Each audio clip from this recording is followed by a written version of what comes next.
Body की confirmation के हिसाब से 6 आतंकियों का मारे जाने का खबर है। जी जी सर, कितनी बड़ी सफलता है ये सिक्योरिटी फोर्सेस के लिए, क्योंकि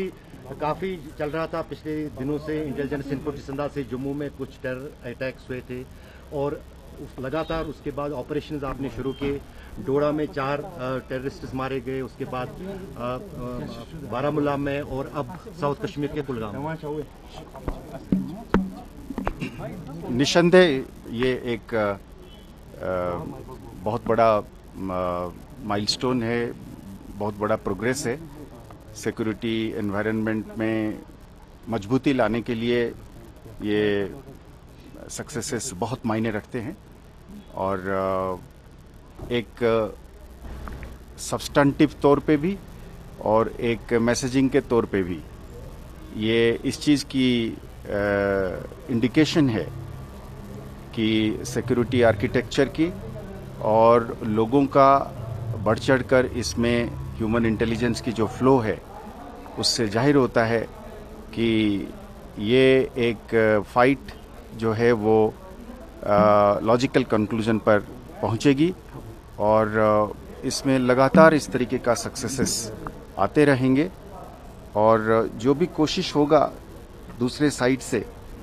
उन्होंने मजबूर हैं अपने कोशिशों से बाज नहीं आने का, पर हम अपनी सिस्टम को, अपना सिक्योरिटी आर्किटेक्चर जिसमें Jammu Kashmir police, Indian army, agencies और सेंट्रल आर्म पुलिस फोर्सेस हैं, सब मिलकर और खासकर जैसे मैं बार बार जगह जगह पर कहता हूं कि आवामी सपोर्ट के साथ, लोगों के साथ इस चीज़ को हम जरूर जीतेंगे और हम ये समझते हैं कि लोगों का पीस में, शांति में और ज़्यादातर और लोगों का जान बचाने के लिए, इस अफरा तफरी को ख़त्म करने के लिए मेरे ख्याल में सब लोग इसमें शामिल हो रहे हैं और ये एक और जोर पकड़ रहा है। सर, कुछ आइडेंटिफिकेशन हुई है कौन सा ग्रुप था, ये कहाँ से आया? अभी ऑपरेशंस चालू है, इसीलिए एक जगह में अभी ऑपरेशन कंक्लूजन पे नहीं पहुंचा है, तो जब हो जाएगा तब हम क्लैरिटी के साथ बात कर सकते हैं। कई बार ऐसा होता है कि 2 तंजीम आपस में भी कोऑर्डिनेट करके बैठते हैं, तो इसलिए जब हम एक एक करके इसकी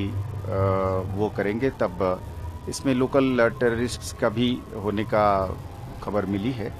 तो इसकी जब कंक्लूजन पे आ जाएगा तब हम सटीक तौर पे ये कह पाएंगे कि तंजीमों के हिसाब से कि क्या एक ही तंजीम के थे या एक से ज़्यादा के थे। क्या हो रहा है कि जम्मू रीजन में इस तरह के मामले ज़्यादा हो रहे हैं? नहीं,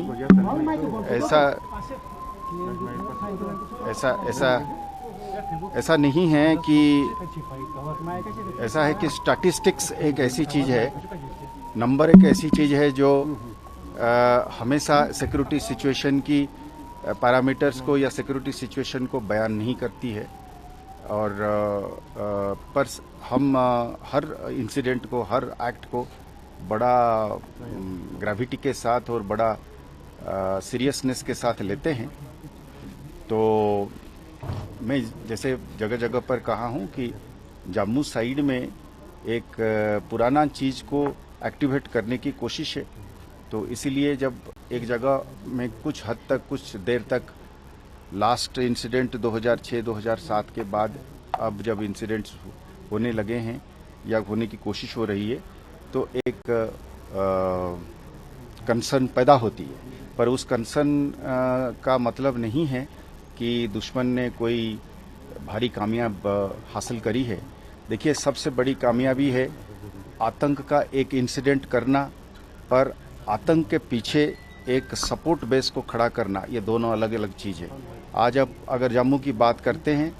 तो उसी जम्मू के ज़िले में आप जाइए, गंदों में आप जाइए, डोडा में आप जाइए, उधमपुर में आप जाइए, डुड्डू बसंतगढ़ में, बनी मछेड़ी में आप पाएंगे। अगर आप मेरे मीडिया मित्र जब जाएंगे वहाँ पे लोगों से बात करेंगे तो आपको ये पक्का पता चलेगा कि वो माहौल नहीं रहा है।